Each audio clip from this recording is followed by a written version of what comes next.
Haleluya. Selamat pagi Bapak Ibu Saudara yang dikasihi Tuhan Yesus Kristus.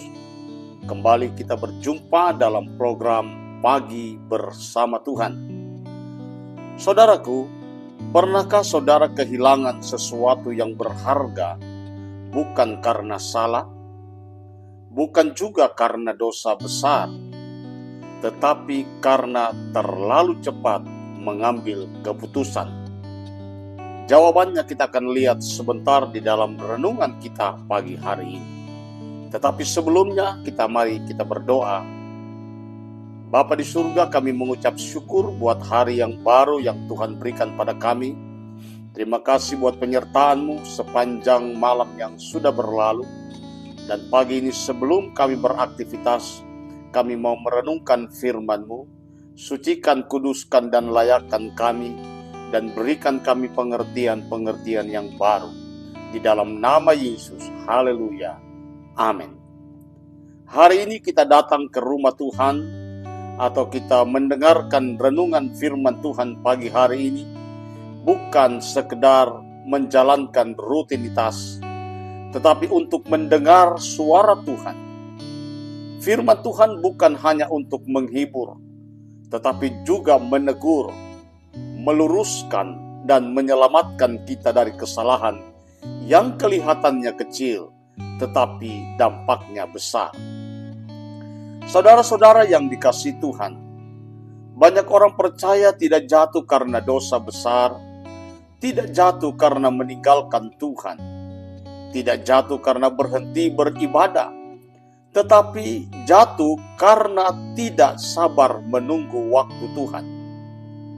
Hari ini kita belajar dari kehidupan Raja Saul dengan satu judul firman, tergesa-gesa yang menghilangkan berkat.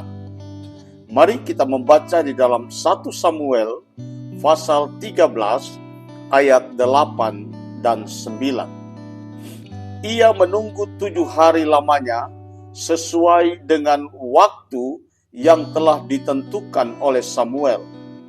Tetapi Samuel tidak datang ke Gilgal, dan rakyat itu mulai berserak meninggalkan Saul. Lalu berkatalah Saul, "Bawalah kepadaku korban bakaran dan korban keselamatan." Dan ia mempersembahkan korban bakaran itu. Saudara, perhatikan baik-baik. Saul tidak menolak perintah Tuhan. Dia menunggu. Tetapi masalahnya adalah Saul tidak sanggup menunggu sampai selesai. Banyak orang gagal bukan karena tidak memulai dengan iman, tetapi karena tidak kuat bertahan di saat penantian hampir selesai. Mari kita lihat lebih jauh. Poin yang pertama, tekanan sering membuat kita melupakan perintah Tuhan. Firman Tuhan berkata bahwa rakyat mulai berserak meninggalkan Saul. Saul melihat tentaranya pergi satu persatu. Saul takut sendirian. Ia takut kehilangan dukungan manusia. Amsal pasal 3 ayat 5 berkata, "Percayalah kepada Tuhan dengan segenap hatimu, dan janganlah bersandar kepada pengertianmu sendiri." Saudaraku, tekanan sering membuat kita mengandalkan logika. Tekanan sering membuat kita mengabaikan firman. Bahkan tekanan sering membuat kita mengambil jalan pintas. Mazmur 118 ayat 8 berkata, "Lebih baik berlindung pada Tuhan daripada percaya kepada manusia." Seorang petani yang mencabut tanaman sebelum waktunya tidak akan menuai panen. Bukan karena benihnya salah, tetapi karena waktunya belum genap. Poin yang kedua, tergesa-gesa membuat kita melanggar batasan Tuhan. Saul mempersembahkan korban bakaran. Kelihatannya rohani, kelihatannya benar, Tetapi itu bukan tugasnya, itu bukan bahagiannya. Di dalam 1 Samuel pasal 15 ayat 22, di sana dikatakan, tetapi Samuel berkata, apakah Tuhan itu berkenan kepada korban bakaran dan korban sembelihan, sama seperti kepada mendengarkan suara Tuhan? Sesungguhnya, mendengarkan lebih baik daripada korban sembelihan, memperhatikan lebih baik daripada lemak domba-domba jantan. Bahkan lebih jauh dikatakan di dalam kitab Pengkhotbah pasal 5 ayat 1, jagalah kakimu kalau engkau pergi ke rumah Allah, dan bersiaplah untuk mendengar, karena itu lebih baik daripada orang yang mempersembahkan korban, sebab mereka tidak tahu bahwa mereka berbuat jahat. Saudara yang dikasihi Tuhan, ketaatan lebih penting daripada aktivitas rohani. Poin yang ketiga, ketidaksabaran menghilangkan perkenanan Tuhan.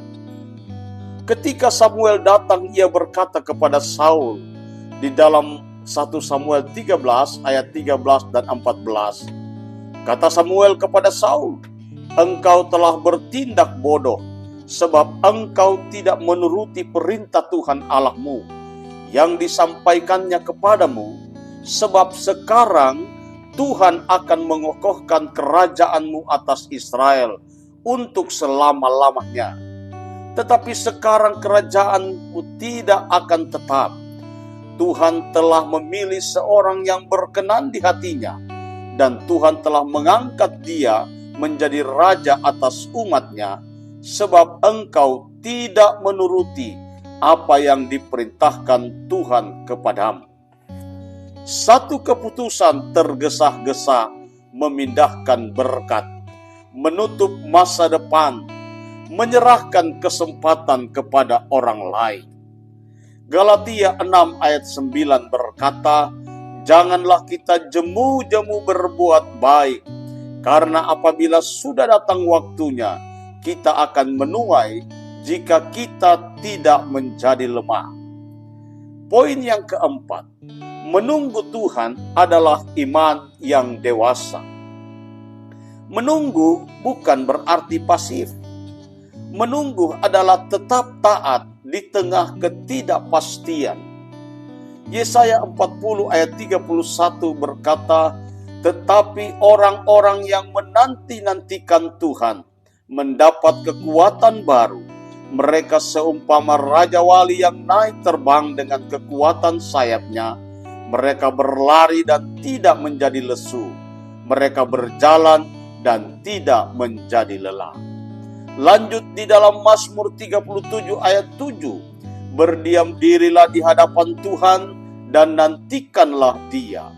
Jangan marah karena orang yang berhasil dalam hidupnya, karena orang yang melakukan tipu daya. Pengkhotbah 3 ayat 11 lebih jauh menjelaskan, Ia membuat segala sesuatu indah pada waktunya, bahkan Ia memberikan kekekalan dalam hati mereka. Tetapi manusia tidak dapat menyelami pekerjaan yang dilakukan Allah dari awal sampai akhir. Saudara yang dikasihi Tuhan, hari ini Roh Kudus bertanya kepada kita semua, apakah kita sedang tergesa-gesa? Apakah kita mendahului Tuhan? Apakah kita lebih takut kehilangan manusia daripada kehilangan perkenanan Tuhan? Lebih baik menunggu lebih lama, asal tetap berkenan kepada Tuhan, daripada cepat melangkah tetapi kehilangan berkat. Mari kita tundukkan kepala, kita berdoa. Tuhan Yesus yang penuh kasih, kami mengakui bahwa seringkali kami tidak sabar. Ampuni kami bila kami mendahului kehendak-Mu. Ajar kami menunggu waktu-Mu dengan iman yang teguh. Jangan biarkan satupun berkat yang telah Kau sediakan hilang karena ketidaksabaran kami. Hamba berdoa buat seluruh pendengar di mana saja mereka berada. berkati pekerjaan mereka, berkati usaha mata pencaharian mereka, berkati apapun yang mereka kerjakan yang berkenan kepada Tuhan, dan biarlah belas kasihan Tuhan ada atas bangsa kami Indonesia. Terima kasih Tuhan, terpujilah namamu, terimalah berkat daripada Tuhan. Tuhan memberkati engkau dan melindungi engkau. Tuhan menyinari engkau dengan wajah-Nya dan memberi engkau kasih karunia. Tuhan menghadapkan wajah-Nya kepadamu dan memberi engkau damai sejahtera. Kiranya Roh Kudus menuntun langkah hidupmu, memampukan engkau menunggu waktu Tuhan, dan membawa engkau masuk dalam berkat yang penuh dan sempurna. Di dalam nama Tuhan Yesus Kristus. Haleluya. Amin. Bapak Ibu Saudara yang dikasihi Tuhan, kalau renungan firman Tuhan pagi hari ini memberkatimu, jangan lupa juga bagikan kepada orang lain, agar mereka juga diberkati dan dilawat oleh Tuhan. Tuhan Yesus memberkati. Amin.